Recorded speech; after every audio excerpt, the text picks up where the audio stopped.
All right, the Reds, it is Talking Reds with myself, Gareth Roberts and Paul Cope today. We're going to be talking about the Southampton game tonight. But before all that, there has been some sad news, which I'm sure you've seen overnight, which was that Gerry Marsden has passed away. Gerry, of course, of Gerry and the Pacemakers, singer of Ferry Across the Mersey, but also singer famously of You'll Never Walk Alone, and a man we've seen on the Anfield pitch singing that anthem at times.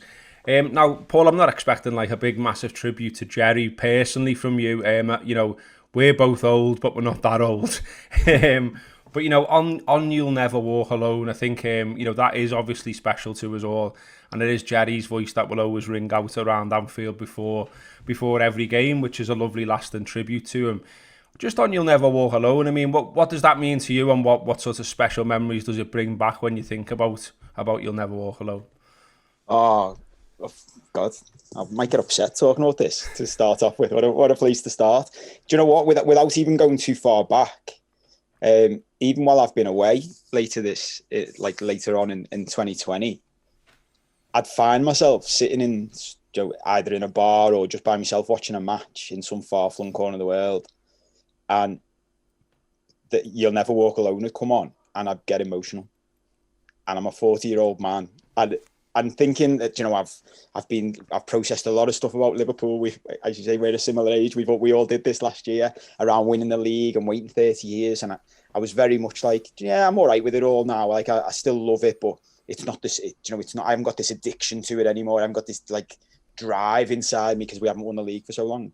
And I found myself sitting there welling up, listening to You'll Never Walk Alone. I was like, it's such a poignant song, and it's way more than a song, isn't it? It was interesting watching the national news last night and then watching Match of the Day too. I don't know whether you saw it. Saw it, yeah, it was nice, wasn't it? Tributes, and it is amazing because I don't know, it would be interesting chatting to rivals and seeing if they could put it to one side.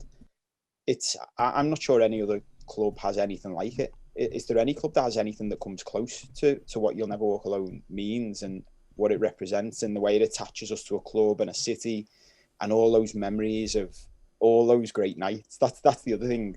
The link to every great night you've ever had watching Liverpool is linked to that song. Yeah, absolutely. I mean, you know, for me, you say yourself, so you don't have to go back far. There'll be something in recent memory, and the recent memory for me about the song was, you know, being one of the fortunate ones to be in the ground again.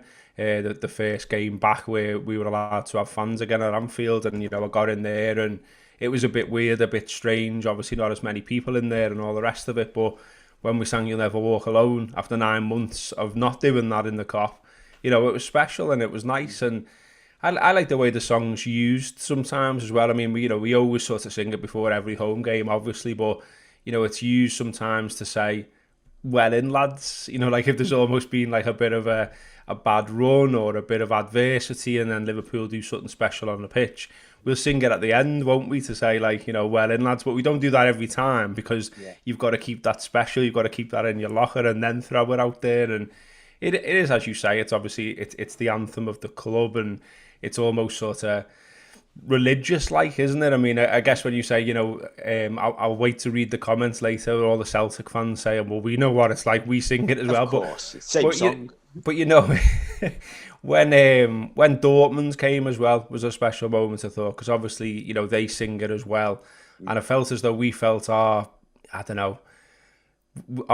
collective ego as a football club almost was being challenged when we played Dortmund, because we kept hearing about, you know, how great their ground was, how brilliant their support was, and, you know, I went out to Dortmund and obviously they put a show on and they sang their songs and they had the tifos and all the rest of it. But I think when we got them back to Anfield, we were like, right, here we go.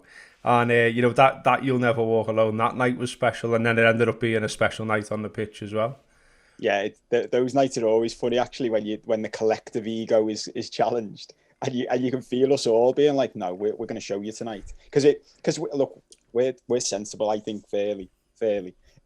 And we'll admit when the atmosphere at Anfield is not this legendary thing that everyone talks about all the time, but there are certain nights where we make sure it is, and again, it's linked to that song, and they're those nights when you can see the look in the opposition faces that we've talked about so many times. And look, even as you're talking, when you talk about the way in which that song is sung, halftime at Istanbul, I was there when that rendition of You'll Never Walk Alone went up, and it's indelibly marked on my brain. I'll never forget that. And it, whether or not you hear all different stories, whether or not the players could hear that in the dressing room, it meant something in that ground that day. And the words to the song, I often will find myself talking to people about sort of the folklore of Liverpool, people who don't know anything about football, and I'll talk to them about that song and the words to it and what it means. And a number of people who would be like, you know nothing about it, know nothing about footy, nothing about Liverpool. I'm like, God, that's an amazing song, isn't it? The message it gives and the as an anthem, I'm not sure. I know what you say. Like Celtic are obviously going to say the same thing, but it's the same song. I'm wondering, and it's an open question actually. I'd be interested to know if another club does have a song like that, because I can't think of one off the top of my head that I'm aware of. Like even the big clubs in England don't really have it. So yeah, it's, and I think I heard you saying on a show a few weeks ago, I'm not usually one for getting upset when people I've never met pass away. I've never really understood it. Like obviously very sympathetic to their family and the people who love them and the people who are close to them. But when there's sort of an outpouring of emotion for some celebrity, I'm like, I'd never met them. It doesn't make any difference to me. It's sad, but it's dead interesting to watch which people that does apply to. And I found myself getting upset yesterday listening to the Gerry Marsden stuff, like with the Gerard Houllier stuff a few weeks ago. And I found myself, interestingly, when you mentioned about going into the ground again and singing the song, I found myself singing "You'll Never Walk Alone" to the song on the news. I then catch myself and being like, that's interesting. It was just like, I've really missed singing this song. I can't. Yeah. I'd love to be in that ground the first time everyone's back in there just to sing that song again. I think as well, it's a song, isn't it, that sort of resonates beyond just the football. So obviously there's the connections to Hillsborough and the fight for justice, and obviously Gerry being at the concert, the Hills with Justice concert at Anfield, and coming out and singing the song, and that being a special moment. You saw that on the news last night, and that was lovely to see again. And it's the words as well, isn't it, of the song. I think, we like to think in Liverpool that you don't walk alone, that we do all stick together, and at times, there are all kinds of things thrown at us as a collective and things like that. And so, this is a song that works around all that as well. And, Gerry's obviously a fella who's from the Dingle originally, has lived the dream and all the rest of it. I mean, that bit sort of shouldn't be forgotten as well. And that bit's nice, isn't it? I mean, he ultimately, whatever else you want to say about Gerry and what happened, the local lad come good is always a nice story. Yeah, absolutely. That's a really nice thing about it. It was really nice to watch, and we've watched that over the last few years. The times when, even though he was aging it, he'd come back out to sing that song again, and you could see what it meant to him. And I think that adds to the whole thing. It's not just some fella singing some song and us all going, oh, we'll adopt that. It meant something to him as well. It was really emotional for him. And it's interesting because I'm seeing the picture of Shankly behind you. The whole, I was made for Liverpool and Liverpool was made for me, could be said for the song, couldn't it? Like everything you've just said about what that song means. Another club could sing it somewhere else and be like, oh, it's a really nice song. But it's not the same for you. It doesn't mean the same for you. It means something for this city because it represents who we are and what we all stand for. Yeah, absolutely. Well, as that's the best we can do, everyone, on Gerry. Sad news for his family and sad news for everyone who's always known him and all the rest of it. There's tributes out there from people who genuinely knew Gerry and know his story better than me and Paul, but I think we've hopefully done it some justice there. Go and look at as well the likes of, McCarthy's out there tweeting, Ringo Starr's out there tweeting, nice to see last night, and some nice stuff and some nice pictures there as well. But we wanted to talk about tonight's game as well, mate. And Southampton's still a strange one in my mind, in that, I look at it and still think instantly bogey team. And then I look at the record and go, they're not a bogey team. We've been doing really well against them for quite some time now. But beyond that as well, they're a good team. Obviously, they're a good team. And the league table right now is quite mad, in that, there's only 7 points between West Ham in 10th and Liverpool at the top. Southampton are there in 9th currently. And they've done really well under Hasenhüttl, I think. They play some nice football. They've got a style about them. They've got some good players, obviously, as well. And it's going to be a tough one, this, isn't it? Yeah, I'm with you on it. And I go through the same thing every time we play them, automatically think, because I thought it was at Anfield, and I didn't realise till yesterday it's not. And I was like, oh, that make it even worse. Then this is going to be a really, really tough game. But then on the other hand, I often think when we play teams like Southampton, they're perfect teams for us to play. I was only saying yesterday, it must be really frustrating for Klopp and Guardiola as well, in fairness to them, to watch the likes of West Brom come and play us the way they play us, and then go and play Leeds and who did they get battered by? Arsenal. Arsenal, yeah. And play in a completely different style and get absolutely tonked because they can't play like that. And their own manager say, yeah, we can't play like that, so we're going to now. For Klopp, it must be like every time. I saw him saying a few weeks ago, it's interesting because we always do analysis on other teams and we'll watch 3 or 4 games and then they turn up and play in a completely different style against us. And you could see in his face, it was like this. Like, I get it. I get we're the best and I get everyone's going to try and do something. But, yeah, I mean, it's annoying. It's graft. Yeah, it is. It's graft for everyone. Like, can't we just play footy normally? Yeah. And the thing that comforts me with the likes of Southampton is, touch wood, we'll see tonight. They're more likely to say, well, we'll just play, especially at home, we'll play you. And I'm always more comforted when a team just plays us, because then it's more likely that if you're going head to head, we're better than you. And then in fairness, I remember I used to say this years ago about United, and Alex Ferguson used to praise teams that would come to Old Trafford and play. And he'd say, at least they've got the courage to play. And you'd be like, yeah, but you beat them 4-0, mate. So there's always this like conflict in my head that I understand why teams say, why would we play you? Listen to what you've just said, mate. You've just said if we go head to head with you, you're better than us. And we agree. So we're not going to go head to head with you. So there's all these conflicting things. I still, if you looking at the record again, the table's mad. Because in my head, Southampton are really good. And you look at their form and it's awful. Yeah. Yeah, a couple of draws. Recently got beat by Manchester City, drew with Arsenal and beat Sheffield United. I was digging into them though a little bit because obviously the result doesn't always tell the whole story. Looking at the sort of what the percentages of the match that they had, their attempts on goal and all the rest of it, they probably should have actually got beat by Fulham, but they did really well against Manchester City. They're in Manchester City's box. They have a good chunk of possession. They're creating a lot of chances and that kind of thing. And again, it points to me that, we'd love to just do the thing, and I've done it lots of times this season. I'm not singling anyone out here, but, you can do the thing where you just go, we beat them. Of course we beat them. But, we are in this weird time where it seems no team can really show a proper run of form together. People are saying Man United, because I said this the other day and I got back, well, what about United? Well, what about them?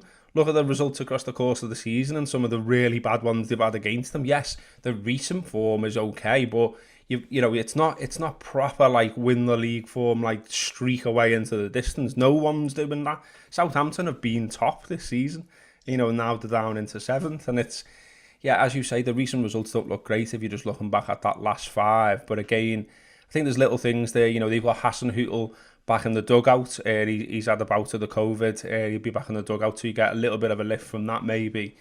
And the best stat to say about Southampton is that only Liverpool, City and United have won more points than them in the last 12 months, which is brilliant progress when you think it's only sort of, October 2019 when they're getting beat 9-0 by Leicester and people are saying, this manager needs to go.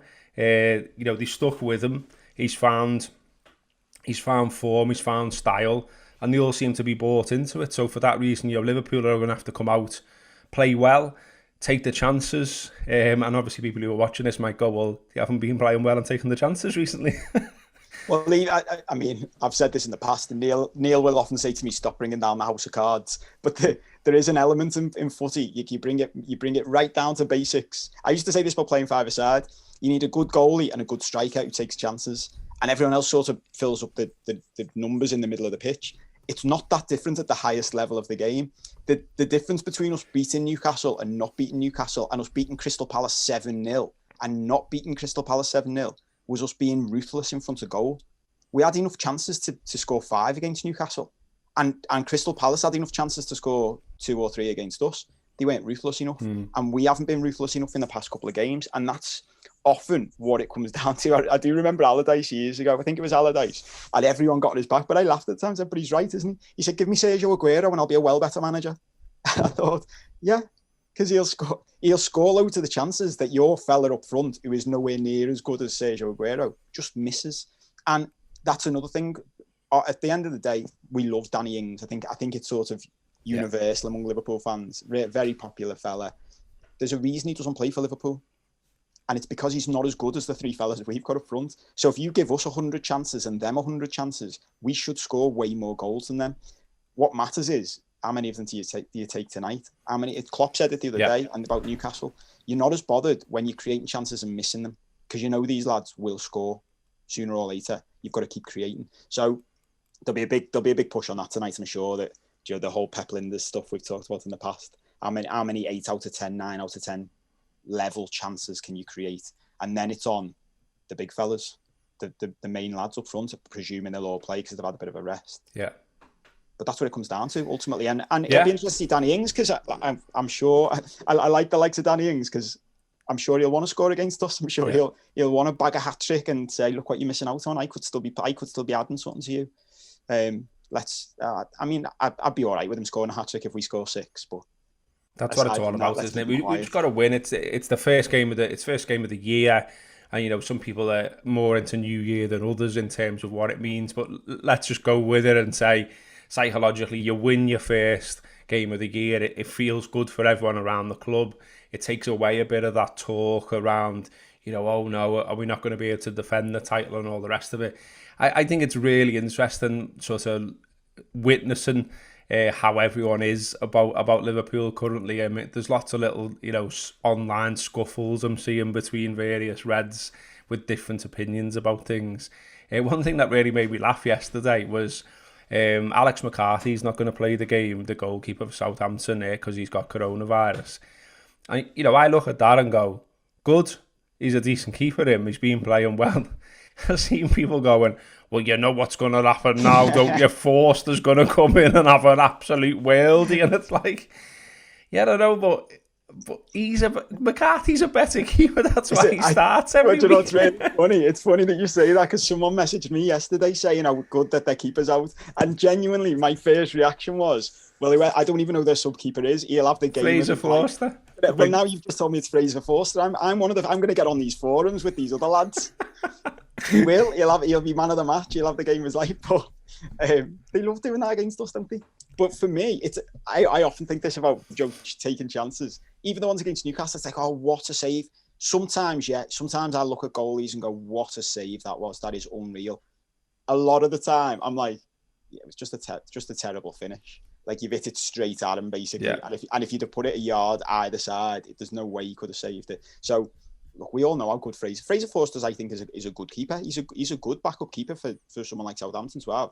It's like having Frankenstein in goal, though, isn't it? Yeah. Well, this is the thing. Like, if we play to our best and our star strikers play to their best, there's no way you can keep them out. So we've often talked about it in the past. This is something you can control. We can control how good he is by just don't give him a chance. Don't give him the chance. And when you're talking about Joe starting the new year, I haven't watched that much of the footy this season, to be honest. I've just been focusing on Liverpool, and I watched City's highlights last night, and Man City very much look like they're about to start doing their. It's funny that you've all forgotten about us. Guardiola even said it when in the post-match interview, and it made me laugh that he laughed when they were like, "So you're in the title charge now?" And he laughed. And it was like, "Well, you're the first person to say that, other than us, basically." They're the only team I look at. I don't care about anyone else. The whole Man United thing really does make me laugh. Like, the word literally gets bandied about too much in footy analysis, but their manager was literally being talked about as being sacked 3 weeks ago. Like, should he be sacked? And then I keep saying this year, are we sure people are adding up the points right? Because how do you go from people going, he should be sacked, to 3 weeks later, they're second in the league? I know.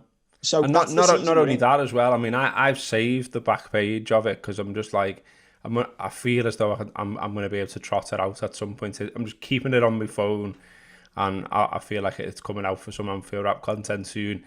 Literally, Ed Woodward came out and was like, well, we can win the league then.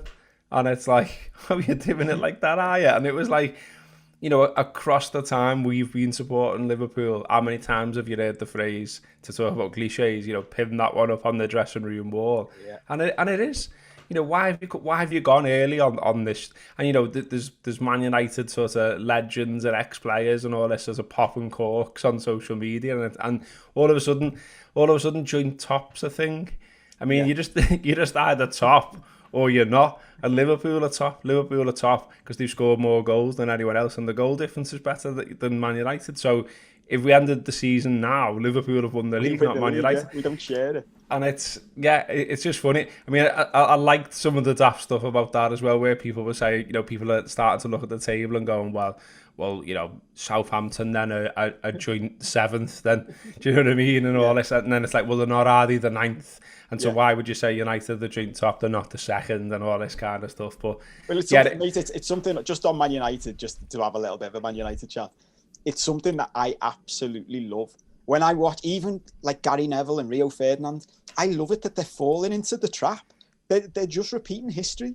We lived 30 years of our life doing the very same thing, and when everyone's taking the piss out of Gary Neville, I remember being there going, the big one for me was when we won 4-1 at Old Trafford. And at the time, I went out that night with Neil in town. We're doing karaoke, we're celebrating. I look back now, we won 4-1 at Old Trafford to go like 5 points behind them. And we thought we were in a title race. Yep. And they were looking at us going, look at these. It's been so long since they've won a title. They think this is a title race. It's not. We're gonna piss this. And watching them do this now, getting carried away with where they are now, all it takes for them, funny, like everyone, they nicely forget this. If Bruno Fernandes gets an injury and is out for 5 games, they're screwed.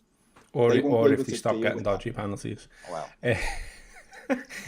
Last one on tonight, mate. I think the big thing everyone's talking about is obviously Thiago, where we got that lovely cameo from him in the game against Newcastle, and all of a sudden you can see what a Liverpool with him in the side is like, and how much better it is than a Liverpool side without him in it. The problem, of course, is that I think Klopp said after the game that he was blown for tugs afterwards. Obviously, he's not been playing since October. And we all know the mantra about, how long it takes to get truly match fit. So all that said then, would you go, what end of the match are you going with him is what I would say. So would you start him and play him for 20, 30, even a half, and then take him off and just stick to that? Or do you go, okay, we're keeping him in the bag and we're going to bring him on at the end again when he's got tired legs to run against? I mean, the thing that I seen this morning, woke up to, someone had tweeted out there saying, everyone's going to moan tonight when the midfield is Henderson, Ronaldo and Milner. And there's every chance.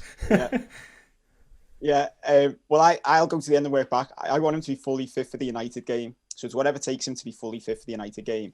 And then for tonight's game, to answer your question, I'd go the end. Because I love it when something happens in footy that I get to say, I was right about that. Because that very rarely happens. And I remember when we were looking to sign players in the summer, and I said, we're at a place now where if you're going to sign someone of that level, you've got to sign a lad who, when he comes in on the first day of training, the other lads are looking at each other going, okay, now, how good is he? Like, because I've heard, the one that always springs to mind is Xabi Alonso.